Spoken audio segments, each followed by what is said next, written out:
How many of you get anxious, stressed, worried when you're gearing up for a trip, when you're packing for that big trip? I definitely do. So in this video, I want to share all of my travel secrets to really help you pack like a pro. These are universal tips. They'll work for whatever trip that you're planning, whether it's international, domestic, doesn't matter the length of time. These tips are so incredibly helpful in terms of reducing the stress and enabling you to relax and really enjoy that process a lot more.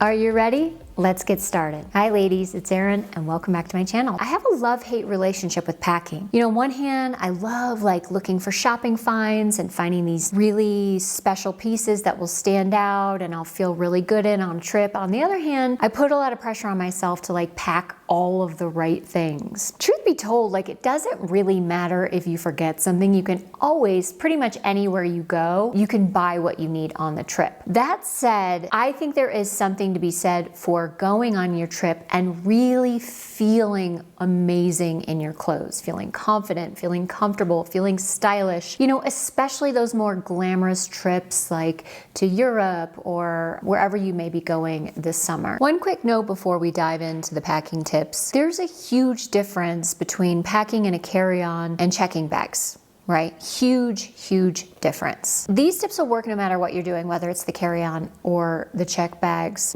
But I think that there are specific, more strategic things that you have to think about when you are packing solely in a carry-on. So I just don't even think they're in the same universe, really. Checking bags, whole other thing. The benefit of carrying on, and this is the reason why our family always carries on with these gigantic trips that we take. We took one recently to Vietnam and China. The reason being is our itinerary is so aggressive. We're bouncing around, zigzagging both of those countries, and we have a lot of travel days and a lot of movement, a lot of moving pieces. It's always more complicated and difficult if you can't, in a pinch, change a flight or try to get on an earlier flight. You know, if your bags are already on the plane, you have a lot less flexibility in terms of what you can do with your flights, number one. Number two, it's just simpler. It saves time because you don't have to wait for your bags to come out on baggage claim. Then you don't also have that worry of, oh geez, are they gonna lose my bags? Which is a huge worry. Certainly something that's probably happened to most all of us. I know it happened to me, was it last year when I went to Paris? My bags didn't come for 2 days. Now I made the best of it and went shopping, but you know, we don't always have that luxury budget-wise or timing-wise. So those are the reasons why we carry on for those aggressive trips. I understand and appreciate and love checking bags because it enables me to bring more stylish options. I love to have options. And so on some key trips, I will check a bag, but for the most part, we carry on. One other quick note I just wanted to share is that I personally have traveled to almost 40 countries globally. My husband has traveled probably 50, 60 countries. I've sort of been there and done that and seen it all and done it all. I've made so many mistakes along the way. And really what I want is for you to feel confident and comfortable and not make those same mistakes. I want to keep it simpler for you. I want you to be able to enjoy the process and enjoy the journey leading up to the trip, more so than I have in the past. Like I shared with you guys before, I get really anxious and worried, but I don't want that for you. I want you to have peace and calm and just excitement for the trip itself. And so if you take that anxiety and that stress away from the packing process, I think you really can have that more relaxing, joyful journey. Packing tip number one is to choose a color story. And what I mean by that is you're gonna wanna create almost like a mini capsule wardrobe. That capsule will be similar color tones that are neutral, that are versatile, that are very wearable. So for example, if it's fall winter, you're probably gonna wanna do that color story in blacks. If it's spring summer, you're gonna wanna go more with beige and white, but you can also do blacks in summer. And by the way, you can do whites and beiges in fall winter too. I think a fail-safe color story is white, beige, or tan camel and black. And that's traditionally what I go for. color. I think an exception for me would be if I'm going somewhere really sunny and beachy, then I'm gonna add a lot more color. If I'm going somewhere where I need everything to really work in multiple ways and have that incredible diversity and versatility, then I really go with that color story of those versatile tones. So making sure you choose your color story, and then with your color story and the pieces that you choose, make sure they're pieces you really love to wear, you really feel, again, confident and good in. Last thing you want is just to like slap something on and not feel cute and not feel great. You know, traveling is exciting, it's fun. And so you want your style and your clothing to mirror that excitement and fun and joy. So my second tip is to bring basics, and I think this goes for whatever trip you're taking. So an example of a basic piece would be a pair of white jeans or a pair of blue jeans. Like this time of year, I would do white and blue. Another basic could be white pants. Some people don't want to travel with white pants because of the stain situation. Just depends on your comfort level there. Black pants could be a good basic. You know, having like a white tank and a black tank is nice, or if you don't like tank tops, maybe you have a white tee and a black tee. I usually do both. Like I'll have a white tee, black tee, white tank, black tank for pretty much every trip. So those basic pieces are really important, and those are the pieces that you can wear over and over and over again on the trip. They're not necessarily going to be like the outfit makers, but those are the basics of the canvas that you're going to use to then add other pieces to make your outfit more interesting. So you need those basics, you need that canvas to make it work while you're traveling and at home, by the way. We do have wardrobe basics checklists that we give out when you sign up for our email newsletter. So if you haven't already done that, make sure you sign up, and then you can get those checklists and really make sure that you dial in your basics wardrobe at home. And then you're taking inspiration from that for your travel wardrobe. And obviously that's gonna change a little bit depending on your location and the time of year, etc. The third thing, and this is especially important for carry-on bag travelers, you're gonna edit, and edit some more. So it can be tempting to just throw some things in a suitcase and be like, yeah, I'm gonna wear that, I'm gonna wear that, I'm gonna wear that, I'm gonna wear that. Bring the new shoes, this, that, and the other. Really take a critical eye to everything that you're putting in that suitcase and think, is this something that I really am gonna feel great in? Is this something that's really gonna make me feel cute and stylish and pulled together? And if it's not, don't bring it. I did this recently where I brought a runzie, like a onesie sportswear kind of thing. I thought I was gonna use it, or maybe on sightseeing days, because I could make it look really cute with like cute sneakers and a hat, but it's not really my style. Like I do like to be a bit more elegant versus sporty. So I brought that, didn't really need it. If it were hiking involved, yes, I would have used it, but there weren't. I could have really edited that out. So editing is a big part of this process, and you know, it's the same for your wardrobe at home. I tell my kids, like, we got to go through your closets twice a year and weed out these old clothes that don't fit you anymore or that are too worn out. That editing process is really important for packing,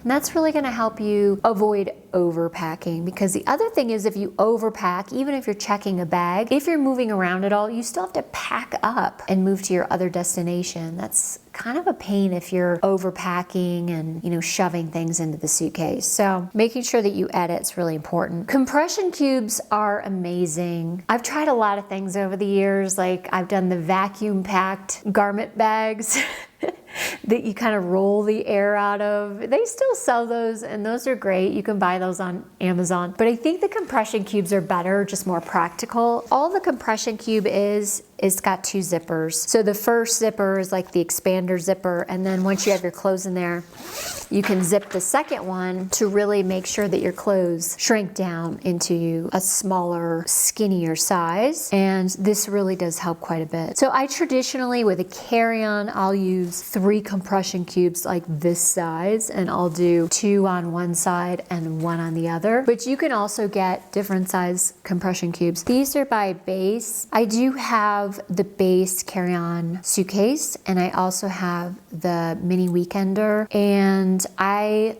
love the carry-on suitcase because it's the largest carry-on suitcase you can find. Period. End of story. Now, I got the beige base one and it does scuff quite a bit. I did figure out that the magic eraser can take out a lot of the scuff marks, so that was exciting on the last trip. The mini weekender that I used for our recent trip to Vietnam and China, I packed it too full and the zipper broke, which was not a disaster, but not ideal either. But we'll get more into the second bag in a second if you're carrying on. Just like the compression cube, if you have an expander suitcase, and an expander suitcase means it's not a buckle close, it means you have a second zipper that can expand the size of the suitcase. So what you do is you unzip the expander zipper, you fill your suitcase, then you might kneel on your suitcase and close the expander zipper. So you're using that extra zipper as the compression for your clothes. Simple but genius. Okay, so let's talk about your second bag. So when you're carrying on, the second bag is vitally important. You're not gonna bring the YSL beach tote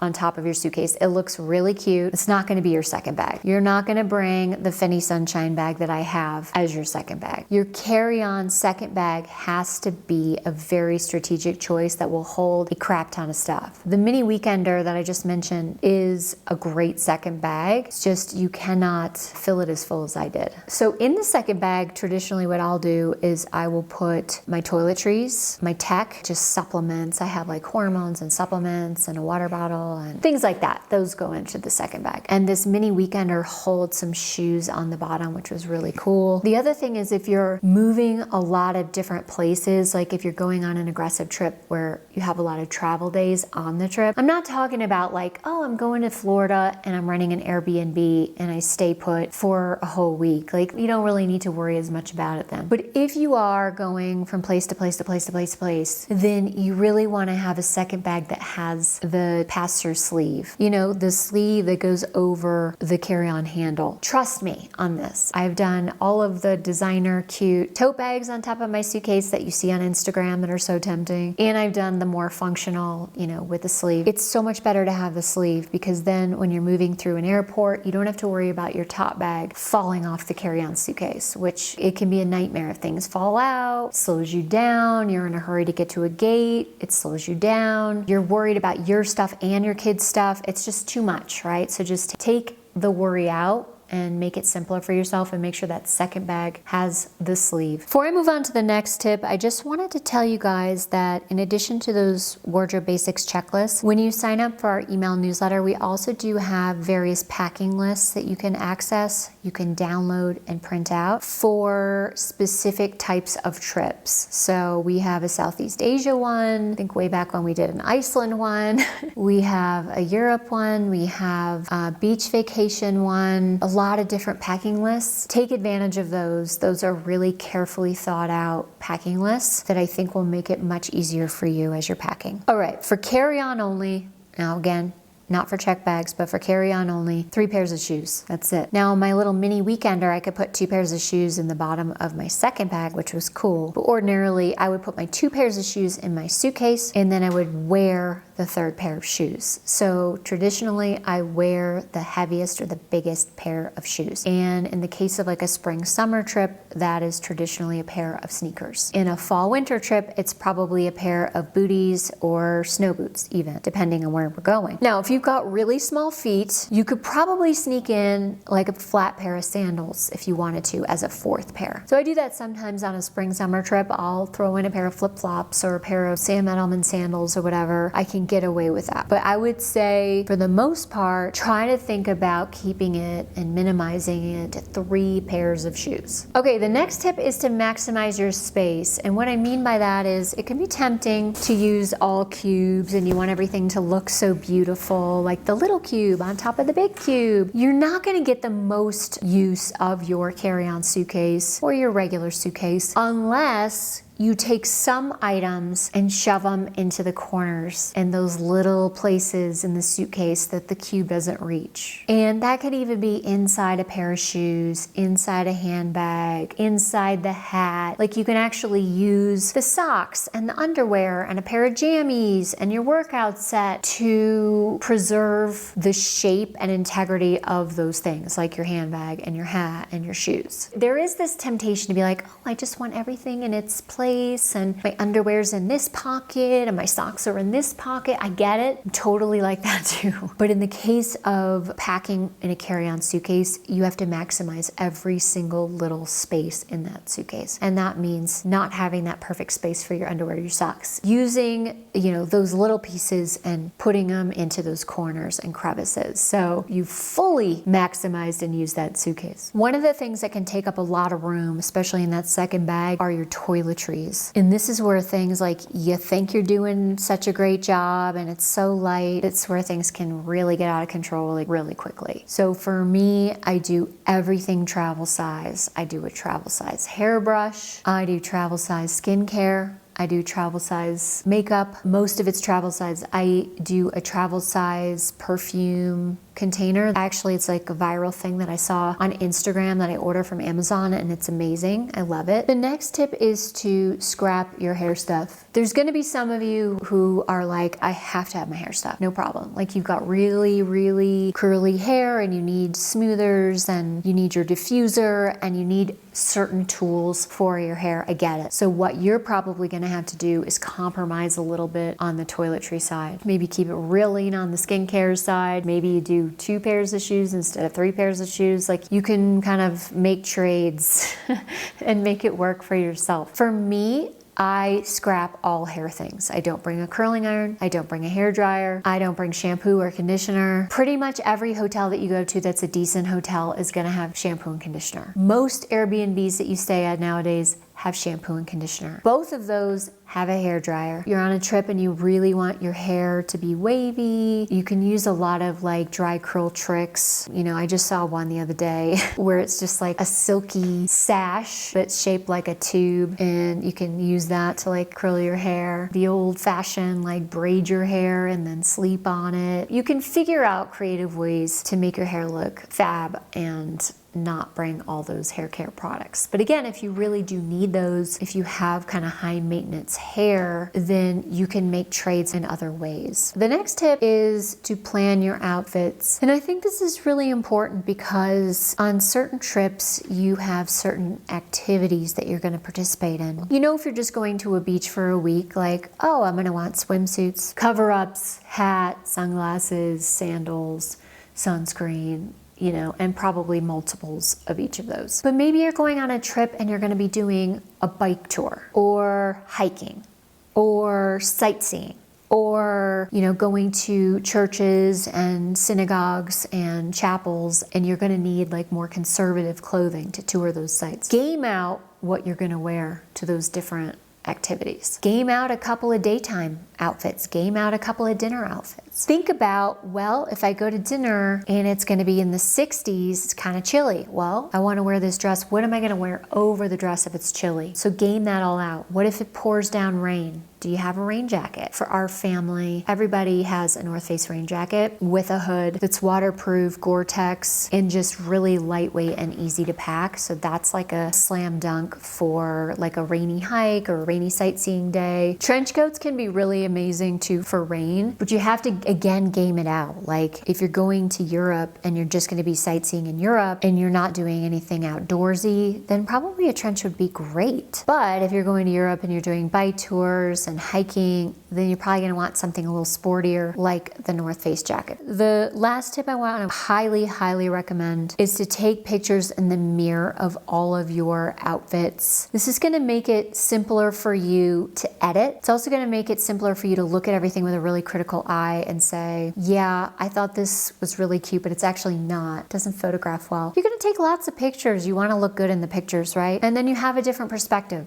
Like that doesn't really photograph well. It's making me look boxy, or it's not very flattering, or the color really doesn't look good. And you can really see it in the picture, sometimes more so than just trying it on and looking in the mirror. So making sure that you take those pictures of your outfits helps you on the edit side and helps you really dial in, what it is that you really truly want to bring that's going to make you feel as comfortable and as confident as possible. There's a few just travel tech things I wanted to talk to you guys about. One is camera. Obviously your iPhone works beautifully, but if you want to take nicer photos, I did just get the Sony compact mirrorless camera full frame. It's the smallest, most compact full frame mirrorless camera. It's very lightweight and it's very easy to take on a trip. I have the world's greatest travel tripod. We can link it below. Another cool thing that I discovered are these, I think this was another viral thing on Instagram. These are called iFly. You can plug this into your headset on the plane, and then that way you can use your own AirPods or headphones when you're listening to the in-flight entertainment system. I will say that if you want to go back to using your own device, you have to actually unplug this. You can't have both at the same time. Another really cool thing that I got recently that I think is just worth taking a look at is the Lark water bottle, and that actually purifies the water in your bottle. You just press the top very gently and it purifies it. I actually got the Lark water bottle because I needed something that would keep my hormones cold, because I use a trochee that needs to be refrigerated. So I put some ice cubes into a baggie and then I put my hormones in there. But it has this dual purpose of also purifying your water. So if you're traveling and you're just not that sure about the water, like, you can just bring your water bottle and, you know, tap the top and purify it anytime you want. I always bring my own headphones. I bring both the AirPods and I bring my Bose headset. I always bring a backup battery for international travel. I bring an adapter, and that's pretty much it on the tech side. So I hope you found that helpful, those tips helpful. These are very carefully thought out tips that come from experience. I've traveled to almost 40 countries globally, mostly using just a carry-on suitcase and a second bag. These are the tips that I can share with you that can most help you to really enjoy the full process and to take some of that stress off your plate leading up to the trip, and to take that anxiety out of the packing. Let us know if you have any questions, just comment below. We'll put links to the things I talked about in the description box below. Thank you guys so much for watching. I'm really excited to hear about all of your trips coming up and where you're going and what you're planning. Please do share that in the comments as well. Thank you so much again for watching. Love y'all. See you next time.